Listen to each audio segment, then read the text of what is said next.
Si Ortega y Gasset viera la España actual, pensaría que la rebelión de las masas de la que él escribió se ha cumplido plenamente. Hoy en día nos encontramos con que en la televisión el personaje más popular es Belén Esteban, que no es que solamente sea vocal, sino que es que encima reivindica ese derecho a ser vulgar y lo pone como ejemplo a seguir. Los falangistas creemos que la filosofía es muy importante, al contrario que el gobierno actual, que quiere hacer la optativa con la nueva ley educativa, la famosa LOMCE, tan criticada y que apenas gusta incluso entre las filas del Partido Popular. Y estamos firmemente convencidos de que hay más filosofía aparte de Rousseau y Marx.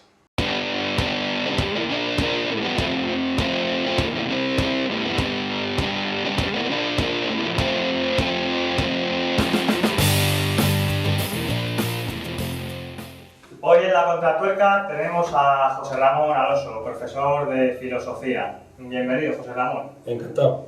Bien hallado. ¿Crees que el falangismo es una filosofía?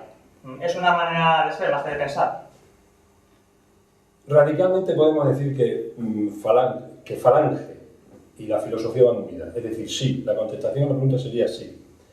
Si estudiamos en qué consiste la palabra filosofía, de forma etimológica diríamos amor a la sabiduría. El asunto está no en la parte solo etimológica, ¿no?, sino en la definición incluso que dijo Tomás de Aquino cuando hablaba de que era el estudio de los primeros principios y las primeras causas de las cosas. Falange, como cualquier filosofía, lo podemos ir viendo más adelante, intenta encontrar los primeros principios y las primeras causas de los problemas que tenemos en la actualidad. Ningún médico se le ocurriría sobre síntomas intentar curar la enfermedad. Va a las causas que provocan esa enfermedad. Sin embargo, mejor dicho, los síntomas sí reflejan lo que está sucediendo en el enfermo, ¿no? Pues en la sociedad pasa exactamente igual. La sociedad tiene una serie de síntomas, ahora mismo todos sabemos cuáles son, nos vamos a poner a nombrar porque sería larguísimo, desgraciadamente, y como tú bien has dicho en la introducción, además estamos orgullosos de que esto sea así, parece ser, lo que nos lleva al plebeísmo. Sin embargo, como digo, la filosofía, igual que el médico, se encargaría de encontrar esas primeras causas. ¿Para qué? Para solventar el problema de forma definitiva. Falange, como estructura política, como movimiento político, tiene su propia filosofía. Y como su propia filosofía, igual que todos los demás filósofos, ha ido recogiendo de atrás, ha ido aportando cosas nuevas y ha ido además dando soluciones y poniendo una visión del mundo. Por lo tanto, podríamos decir desde ese punto de vista que la filosofía y la falange van muy unidas. Pero además, también podemos decir que tiene dentro de su estructura de pensamiento los mismos problemas que tiene la filosofía como, no solo academia, sino como disciplina, que son el estudio del hombre, el estudio del mundo y el estudio de Dios. Desde ese punto de vista, evidentemente también los falangistas son filósofos, ¿no? Y ya por último, también podemos decir que no en vano, José Antonio Primo de Rivera, siendo abogado, era un gran estudioso de la filosofía, y luego Ramiro Ledesma Ramos, de profesión era filósofo, y además el primer traductor de Heidegger en España, perdón.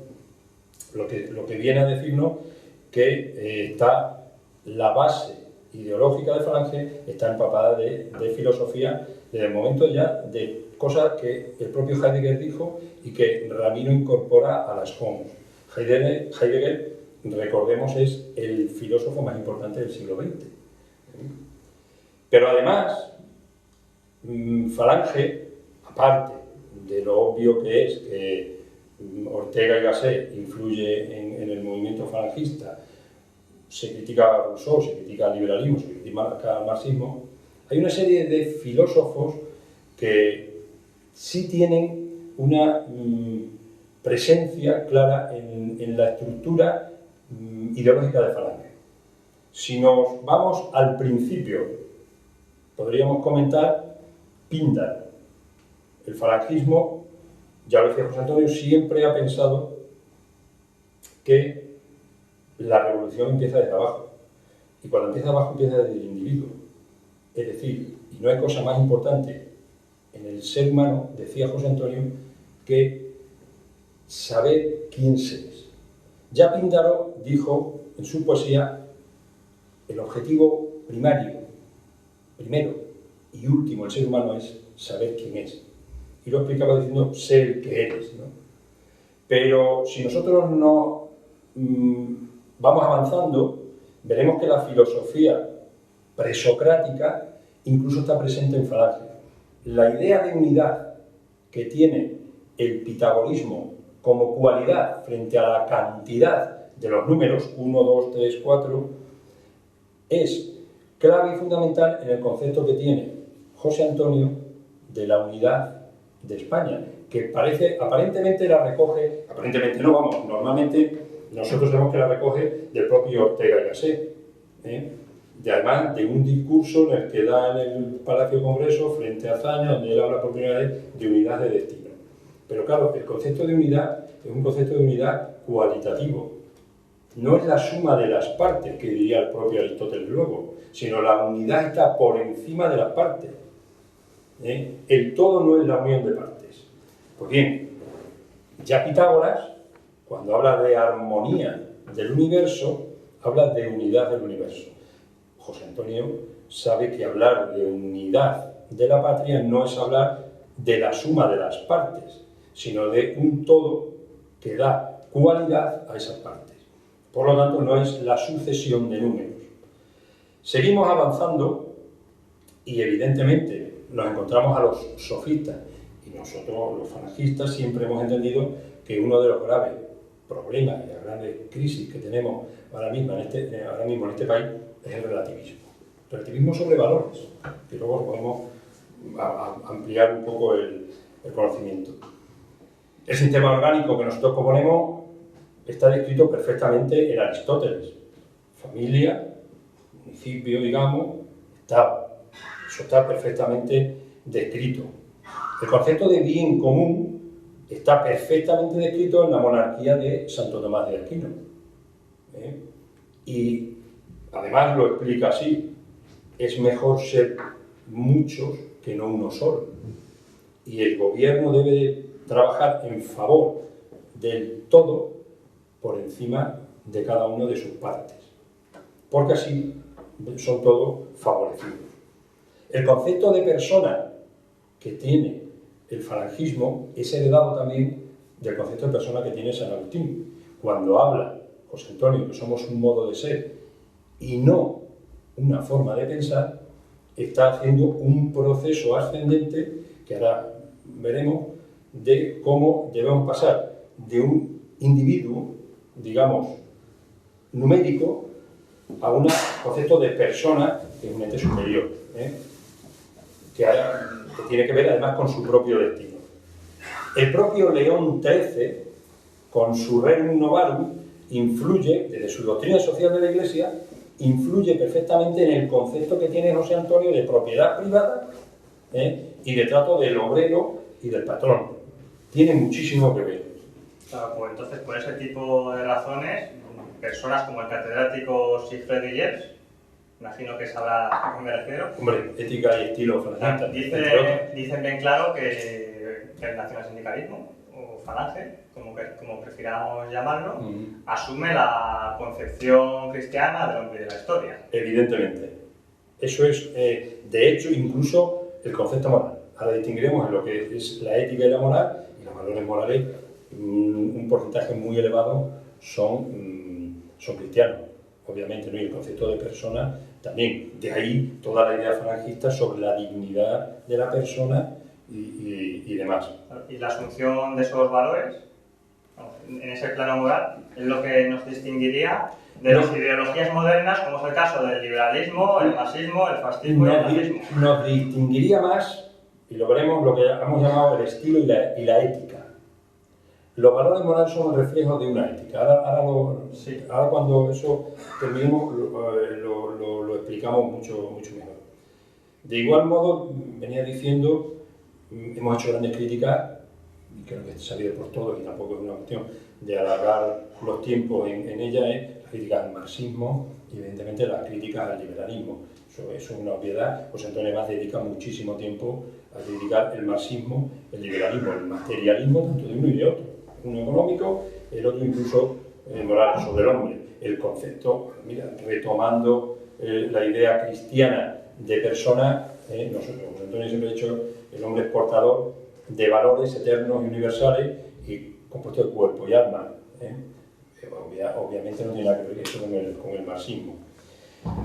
Como nos comentabas, Ortega y Gasset, claro, el más cercano, digamos, pero no, también está el propio Unamuno y su idea de intrahistoria tiene mucho que ver frente a la historia común de eso que llamamos la forma de pensar.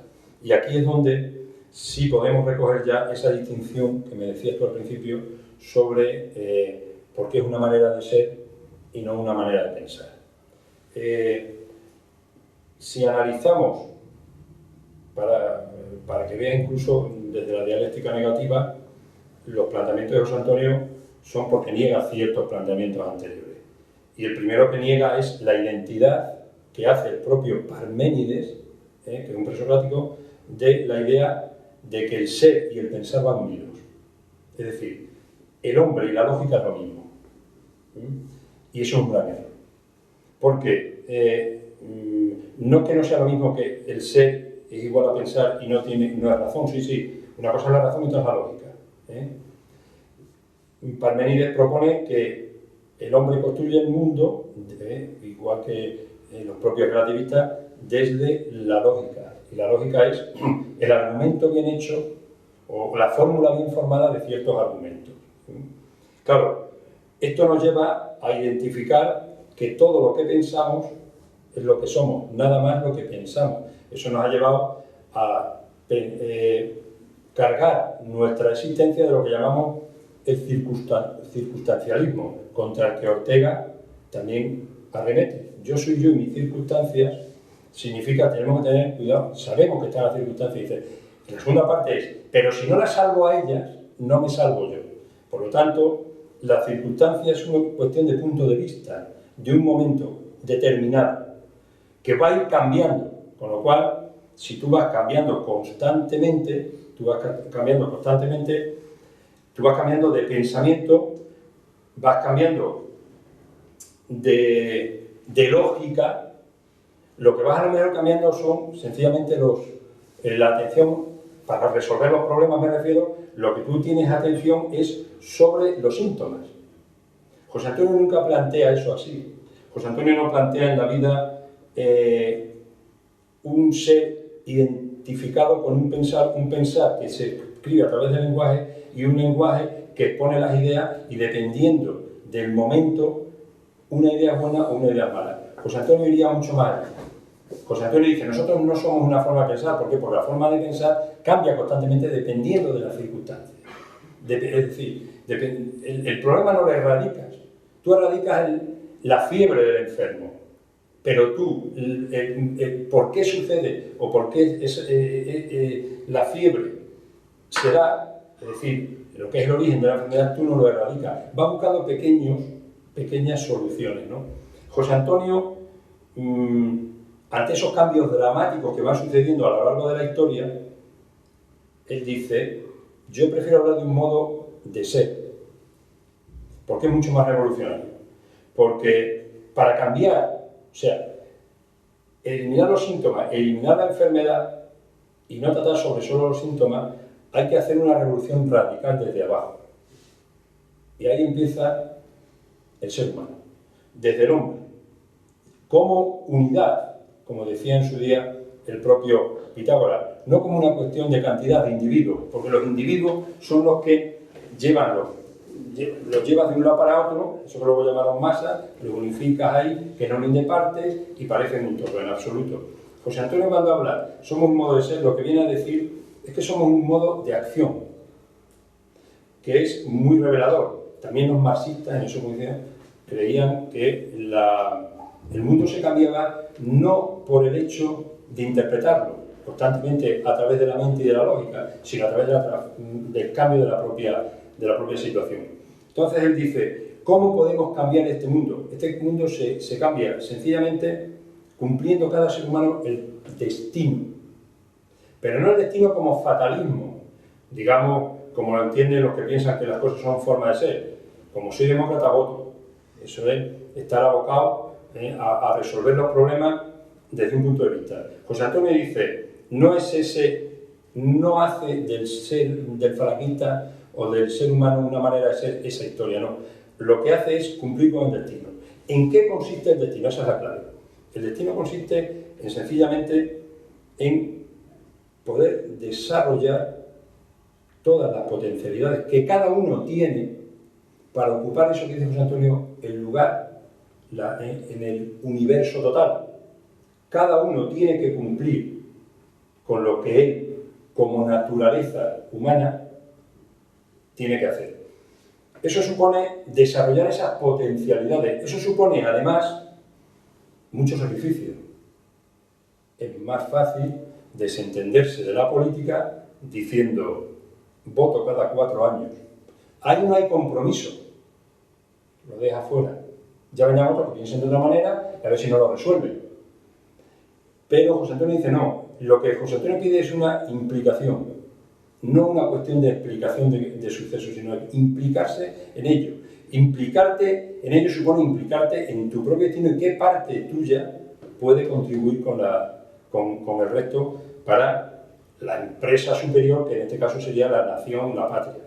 Por lo tanto, la empresa propia es cumplir con el destino, hacer tu propia obra de tal manera que des un salto cualitativo, no cuantitativo, sino cualitativo.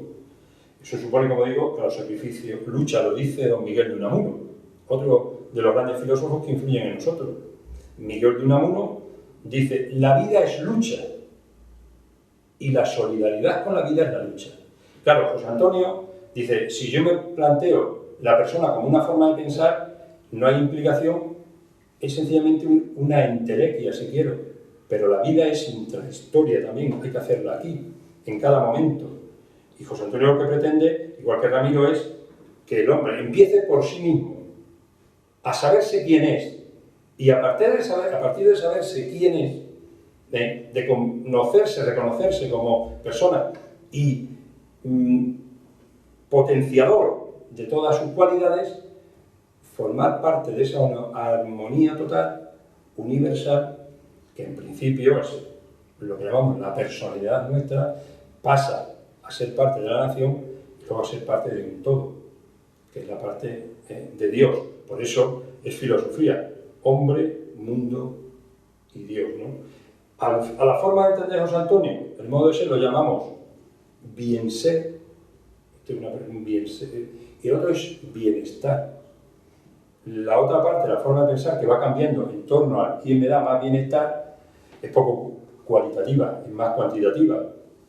Por lo tanto, a lo que pretende José Antonio aspirar es una aristocracia del ser y del hacer, mientras que el otro pretende lo que tú decías antes cuando hablabas de cómo veía Ortega España, cómo sorprendido se iba a quedar si viera lo que había, ¿no? Si viera lo que hay ahora. Sería eso que llamamos el plebeyismo del parecer y del tener. Esa es la gran diferencia que llamaríamos entre el modo de ser y la forma de pensar. De todo esto que estás diciendo, se me quedan un par de conclusiones. Podemos afirmar que existe una ética y un estilo falangistas propios que nos distinguen del resto de movimientos políticos, y también podríamos aventurarnos, aunque esto ya no sé si a lo mejor coincidirá con lo que piensan la mayoría de los falangistas, que nuestra forma de gobierno sería más adecuada llamarla aristocracia, es decir, gobierno de los mejores, que democracia, como gobierno del pueblo. Claro, una cosa es cualitativa, aristocracia, la otra es cualitativa, evidentemente. Y es verdad, tenemos un estilo y una ética propia. La ética falangista, ética viene de la palabra ethos, y ethos es carácter. La palabra ethos significa carácter. Entonces, claro, lo que hemos hablado hasta ahora del modo de ser tiene que ver con el carácter. Tiene que ver con el carácter de tener la valentía de elegir la parte más difícil, que es muy trágica porque sabes que es la más difícil, pero es lo que tienes que hacer para así tener un comportamiento. Claro, si leemos Aquiles, cuando va a la guerra de Troya, él tiene dos opciones. Una opción, ser un sujeto normal y corriente, otra opción es ser un héroe. Claro, pero para ser un héroe tiene que cumplir su destino, es decir, saber que va a abandonar una vida cuantitativa, agradable, de bienestar, en favor de una cuestión que le va a costar hasta la propia vida. Pero sabe que va a pasar a la historia como un ejemplo, como un arquetipo, como un símbolo. Y sabe que además tendría lo que llamamos nosotros una personalidad, sería autoridad. Y él sabe que tiene que hacer eso, porque si no hace eso, pues evidentemente sería un hombre vulgar, ¿no? El estilo y la ética falangista tiene que ver con ese carácter. El estilo del modo de ser falangista tiene que ver con la lucha, tiene que ver con el sacrificio, tiene que ver con el saber elegir ese movimiento trágico del propio destino.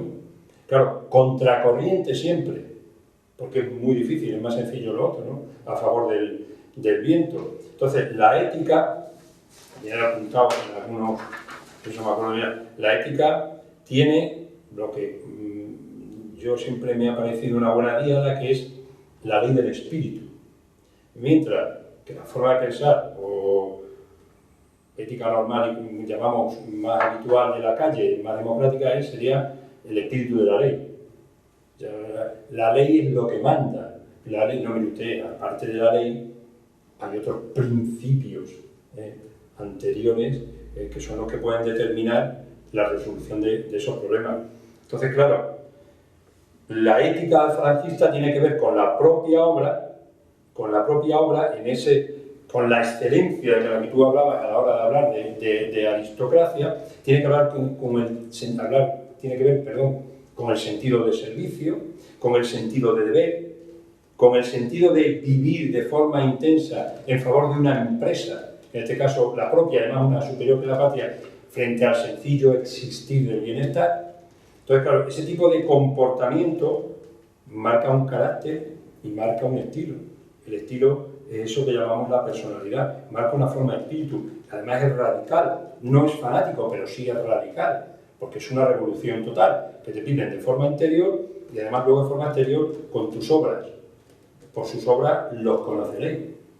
Esa es la moral que lleva la ética falangista. Necesita una serie de normas con las que regirse.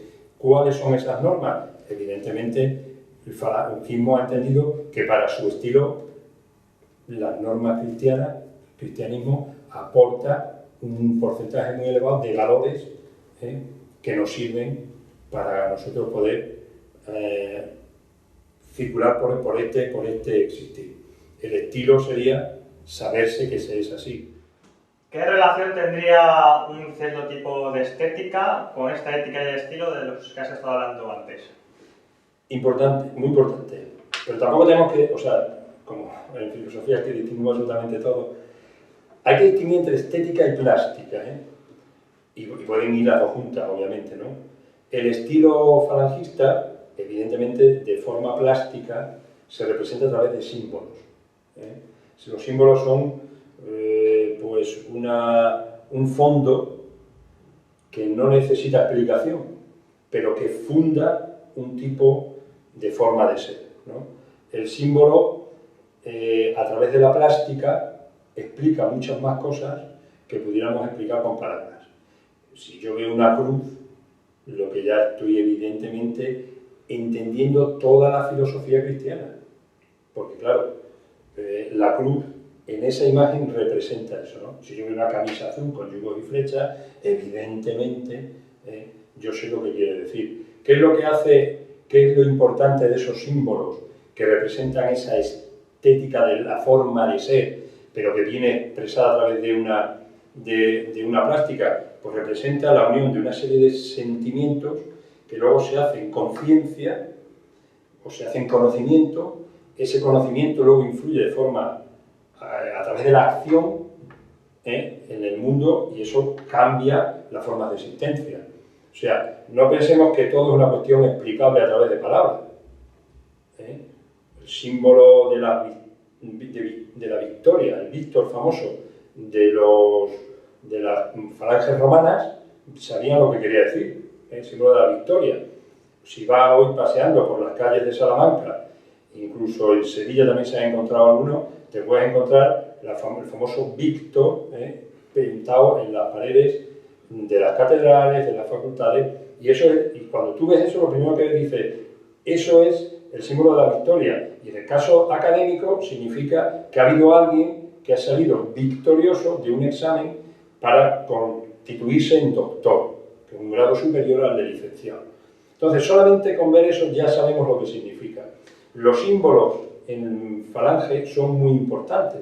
La plástica, que va unido a eso, a esa estética, es muy importante. Por eso, porque te reajusta el mundo, te dice cosas que habitualmente con palabras no podemos decir. ¿Por qué? Porque el símbolo te define a ti.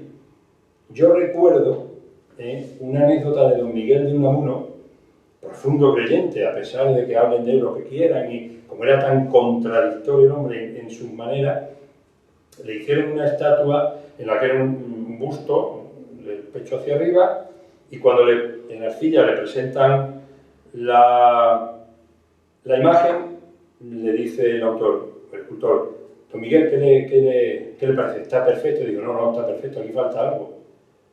Y sencillamente hizo una cruz con el dedo en la arcilla, y en Salamanca, si vas al Palacio Anaya, te encuentras ya en mármol, no, en granito creo que es, la imagen de don Miguel de Unamuno con la cruz.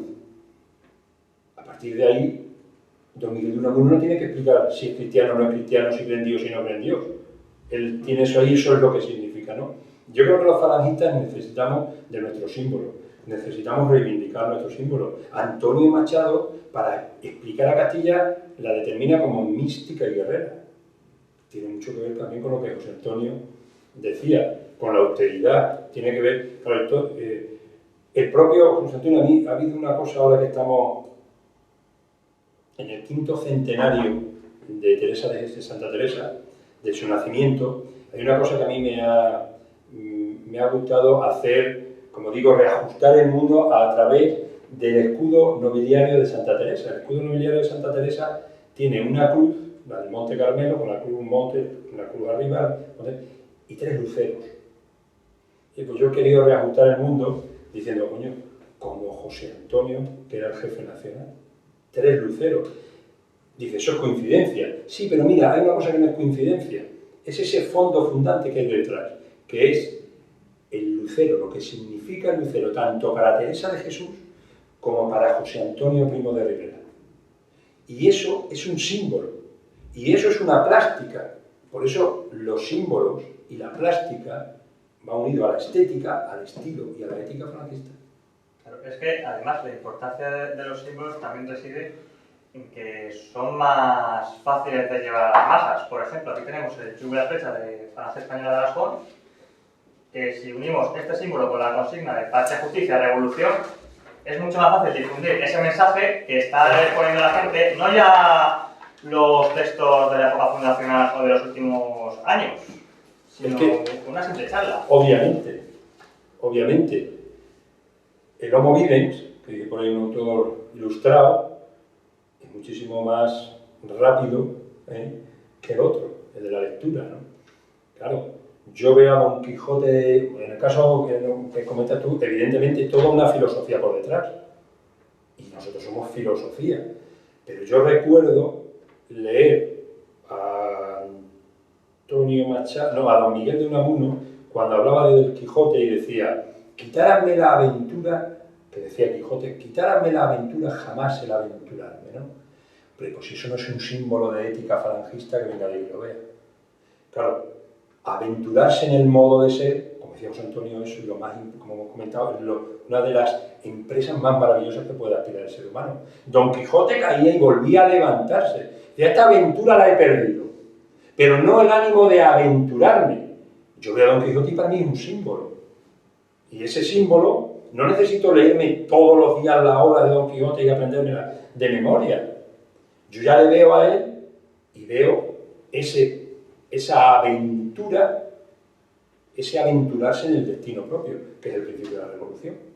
Pues Es lo interesante importante. lo que estás diciendo de la figura de Don Quijote, pero sinceramente soy más partidario de lo que exponía Rafael García Serrano en su novela La fe y la infantería, en el que a través de los protagonistas, que eran unos jóvenes combatientes de Falange Española, uno de ellos, no sé si era José Ramón, afirmaba que él se sentía mucho más identificado con Hernán Cortés, porque aparte de haber sido un conquistador, era una persona que existió realmente, no Claro. como el Quijote, Sí, que aparte de ser un derrotado, era un personaje de ficción. Bueno, es un derrotado, derrotado para la mayoría de la gente que lo ve con los ojos, lo mira, como cuando me dicen que el Quijote es una obra cómica, es una obra absolutamente trágica. Es la obra trágica de aquel que no es dramática, cuidado, lo trágico y lo dramático es distinto. Lo trágico significa que uno tiene que cumplir con su destino a sabiendas que ya está derrotado. Lo dramático es los hechos puntuales que te van sucediendo a lo largo de la vida y que te hacen sufrir bastante más que lo que sería una vida habitual.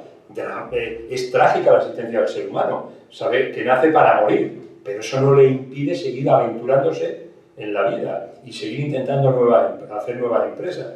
Yo admiro a Don Quijote por eso, porque él sabiéndose derrotado, es capaz de seguir levantándose cada vez que cae, ¿no? Saber que la mayoría van a ver a Dulcinea como a Don Lorenzo, que la fea como un demonio. Pero es curioso porque Dulcinea del Toboso significa el Toboso significa tierra de cardo borriquero. Pero tú date cuenta de lo que es capaz de hacer Don Quijote con un cardo borriquero que llamamos, que es la mujer más bella del mundo, la más admirada y además el arquetipo de cualquier mujer, porque todas quisieran ser Dulcinea. ¿Quién no quisiera tener un Don Quijote?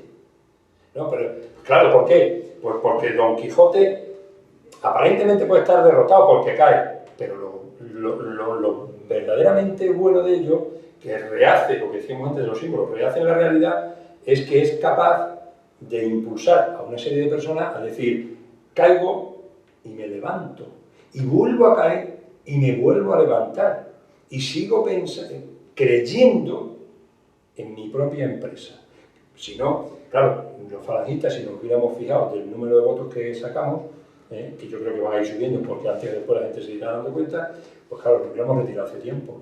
Pero esta visión quijotesca no hace decir, sigamos en esta aventura, porque entendemos que es la aventura verdadera. Bueno, a pesar de lo fascinante que es todo esto que estás explicando, sintiéndolo mucho, vamos a tener que ir a una parte más práctica de nuestro movimiento. ¿Cuál es el posicionamiento político, según a tu entender, de Falange Española de las Mons? ¿Por qué es una organización revolucionaria? Yo empezaría por atrás, por la segunda pregunta, mejor dicho.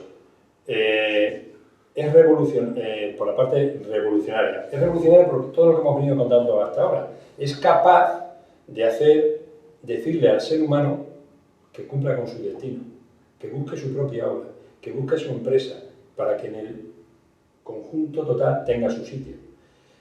Esa es la verdadera revolución, porque de ahí luego tiene que pasar al paso siguiente.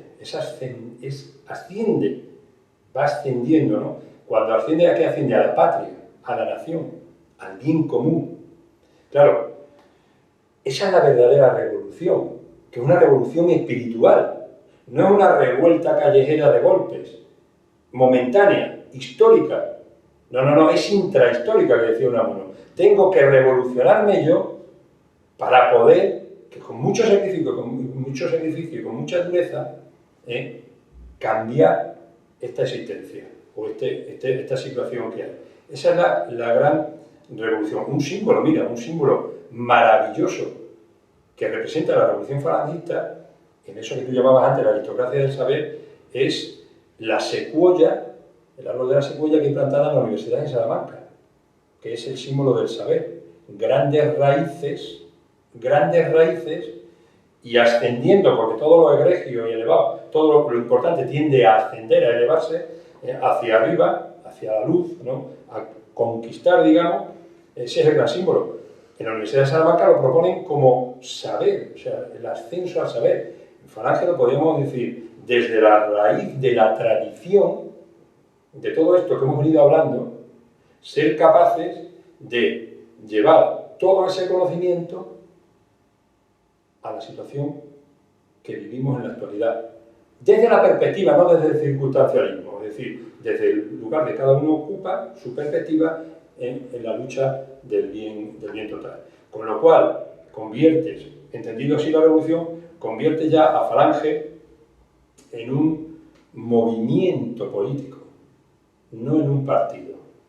Y ese movimiento político tiene contenido político, tiene un proyecto que empieza desde el ser humano y termina casi en Dios. Y tiene, a lo mejor no tiene un gran programa, pero es que el programa es una cuestión de partidos. Los partidos se dedican más al síntoma. Voy a hacer un programa dependiendo del síntoma que haya ahora. Falange propone un proyecto para erradicar el gran problema. Yo creo que ese es el gran planteamiento que tiene Falange, que tiene un contenido político frente a unas formas políticas que tienen el resto de partidos al uso. Es revolucionaria, evidentemente, por todo lo que venimos hablando hasta ahora. De todas formas, Falange Española de las Jons también ha sabido, como se dice coloquialmente, bajarle al barro.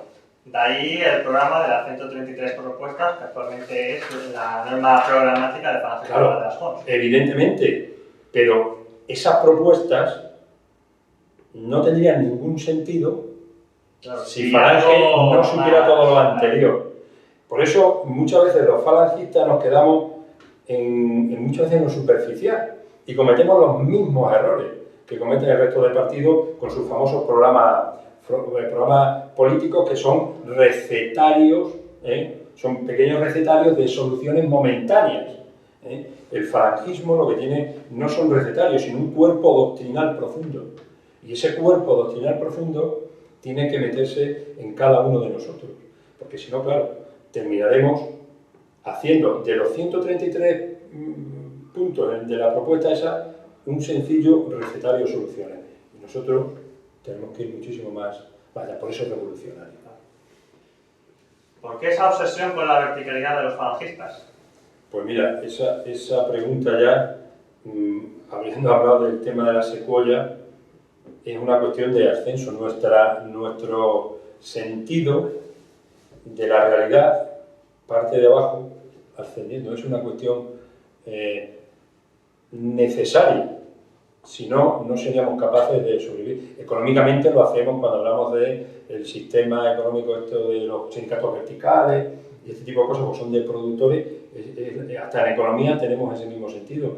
Pero desde el punto de vista filosófico tenemos el sentido de la verticalidad, por eso que hablamos del ascenso, de la superación propia, de ir, como hemos comentado, del ser humano, o mejor dicho, de las raíces, que son las cuestiones que nosotros hemos venido aprendiendo, que nosotros conocemos, que hemos heredado, las hemos ido asumiendo, haciendo nuestro propio destino y luego dando solución a las circunstancias que nos toca vivir. Claro, en sí mismo es un ascenso.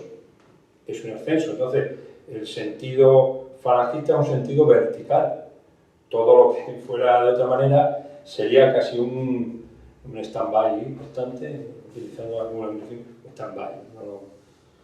Lo que nos lleva, no, te iba a decir, nos lleva a veces a equipararnos, cuando no entendemos esa verticalidad, nos lleva a equipararnos con el resto de partidos, siendo movimientos, y nos hace caer en cierta desgana y a veces pesimismo, vendría casi a decir. Claro, por desgracia hay personas que ahora mismo nos consideran conformistas, la Falange Española de las Jons. ¿Creen realmente que somos estoicos? En absoluto. Nosotros, bueno, somos estoicos en el buen sentido de la palabra. El estoico es un filósofo o una persona que a través de la razón se da cuenta de que hay una serie de cosas que nosotros inevitablemente tenemos que asumir. Somos estoicos desde el punto de vista de que sabemos que somos seres que nacemos para morir, es una obviedad, somos estoicos, no podemos cambiarlo. Entonces asumimos esa realidad de la naturaleza. Somos estoicos desde el punto de vista que decimos, tenemos que aceptar nuestro destino es hacernos a nosotros mismos. Claro, otra cosa es cuando te dicen, eres estoico en el sentido conformista, como bien dices tú, y no me muevo. No, nosotros no somos estoicos en ese apartado. Nosotros no somos de los que salimos diariamente con nuestro estilo falangista a decir, bueno, pues vamos a ver, que cambiemos las leyes, vamos a cambiar de gente, vamos, no, nosotros seguimos haciendo nuestra revolución propia porque es la natural estoica, el estoicismo como forma de saber que tenemos que asumir de forma racional, no lógica a veces, pero sí de forma racional, que la naturaleza es la que es.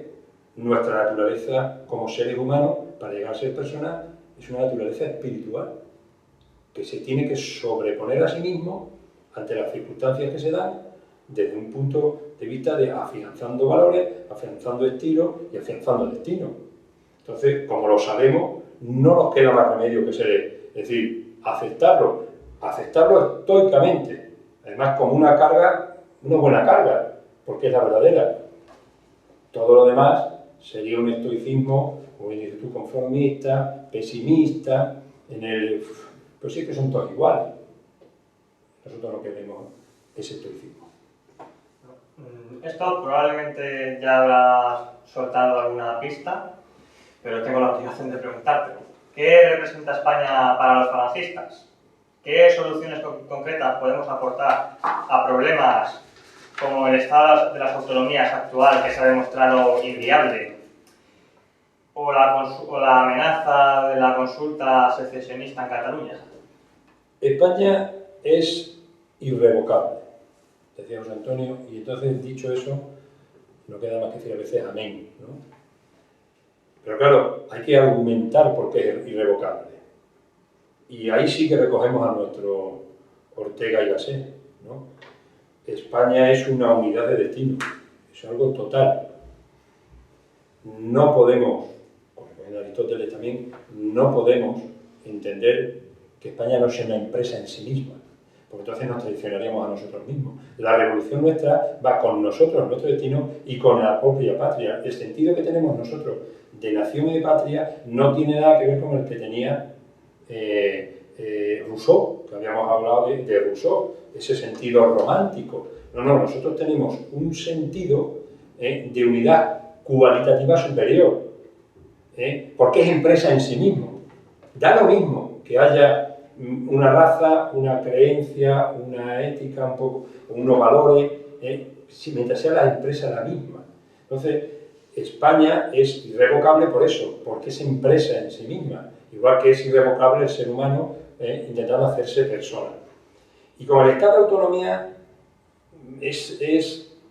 ya también eso lo resolvió muy bien con Antonio y lo podemos aplicar aquí, es una gran aportación, es decir, en lo que el Estado de autonomía reconozca esta empresa total, pueden tener toda la libertad que quieran. ¿Cómo no vamos a tener si yo tengo libertad en mi casa? Si la falange ante todo es un planteamiento liberal, o sea, de libre acción, no todos tienen que pensar lo mismo. El Estado de autonomía, sabiendo cuál es la unidad de destino que tiene la patria, puede moverse en los lugares administrativos que a ella le convenga. No me parece.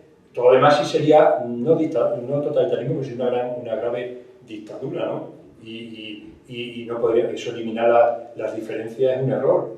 Lo que tenemos que hacer es, de esas diferencias, como cada uno somos diferentes a la hora de hacernos a sí mismos, crear una potencia propia que haga que cada uno aporte a ese total lo que tiene que aportar. Y el tema de Cataluña a mí me da mucha pena los planteamientos que hacen los partidos políticos habituales, porque si bien es verdad que la democracia es ley, pero usted no es todo ley. No puede basar la unidad de España y el proyecto de una nación, una patria, en un conjunto de leyes solo y exclusivamente. Porque esto si no me recuerda a la democracia morbosa que hablaba el propio Ortega y Gasset, donde todo era aplicar. Ante todo soy un demócrata, usted, pues, no se fíe usted de que alguien diga que ante todo es un demócrata, porque todo lo que son, ante todo un algo, al final eso es un vicio, es un problema. No podemos estirar constantemente de la ley, si no nos vamos a convertir en leguleyos. Las leyes están para lo que están, pero mire usted, el destino de una patria es superior. El propio Unamuno lo dice, repúblicas hay muchas, democracias muchas, pero patria solo hay una, España. Solo, como se ha echado. La verdad es la que es y sigue siendo verdad, aunque la piense del revés. La ley está bien, las leyes hay que aplicarlas, es una forma de convivencia, pero nunca una ley puede resolver la empresa que constituye la propia nación española. Pues fíjate que sobre el leguleyismo al que has hecho mención, me estoy acordando de un artículo que publicó Esperanza Aguirre en el ABC, donde decía que por encima de los partidarios de la unidad de España y de los partidarios de la secesión de Cataluña estaba la Constitución. Y claro, se quedó tan pancha. Claro, pero es que la Constitución, esta, pues mañana viene otro y la cambia. Claro. Y claro, ya estamos en las cantidades, ya estamos en lo que hablamos al principio, en el plebeyismo, ya estamos en vamos a decidir, claro, no, mire usted, no, hay una serie de cosas que no son... La tiranía de las asambleas. Claro, en la tiranía hay cosas que no, en efecto, no son, como dije, la verdad es la que es. Otra cosa es que ustedes se organicen como quieran, o nos organicemos como nos dé la gana, pero usted no me ponga la ley porque la ley mañana cambia. Por eso las leyes estas de memoria histórica que pretenden juzgar un pasado desde un presente son absolutamente estúpidas. Usted no puede juzgar. No, es que no era legal con respecto a la ley tuya, claro. Entonces, a partir de ahí, evidentemente, te conviertes en un leguleyo, en un plebeyo, sencillamente en un esno, casi, ¿no? Hoy es la ley, a lo mejor mañana es otra costumbre, ¿no? De hecho, en Inglaterra las costumbres hacen leyes. Tú imagínate, sí, eso es una de las fuentes del derecho, sí. Claro, la costumbre. Vas a permitirme que te haga un par de apuntes. Obviamente, Falange Española de las Pons respeta y defiende todas las identidades regionales. Pero tengo mis dudas en cuanto a aceptar el estado de las autonomías aún no peligrando la unidad nacional. Porque, por ejemplo, si defendemos que los españoles estén representados por provincias, por municipios, en la faceta política, ¿qué sentido tendría que también hubiese una cámara similar a nivel regional? Otra cosa es, a mi entender, la descentralización administrativa, que eso, si es en beneficio del ciudadano de a pie, aunque no me gusta mucho el término ciudadano, se puede entender. Pero que haya doble representación política, es que estaríamos cayendo en el mismo error del sistema actual. Claro, eso tiene que ver, claro, con la forma en que nosotros tengamos de organización. Claro. Evidentemente, ante los síntomas tenemos que poner los medicamentos necesarios. Es verdad, ¿cómo no va a haber contradicciones a lo mejor con el sistema de autonomía? Pues a lo mejor el sistema de autonomía había que eliminar o reducir o reestructurar o restablecer de otra manera, ¿no? Lo que sí está claro es que la empresa grande de la nación no lo hace un estado de autonomía, ni lo hace una diputación, no, lo hacen las gentes que son diversas, distintas y de muchas maneras. Lo único que hay que hacer es buscar la forma administrativa para que todos ocupemos el lugar que nos corresponde en esa empresa superior y andando.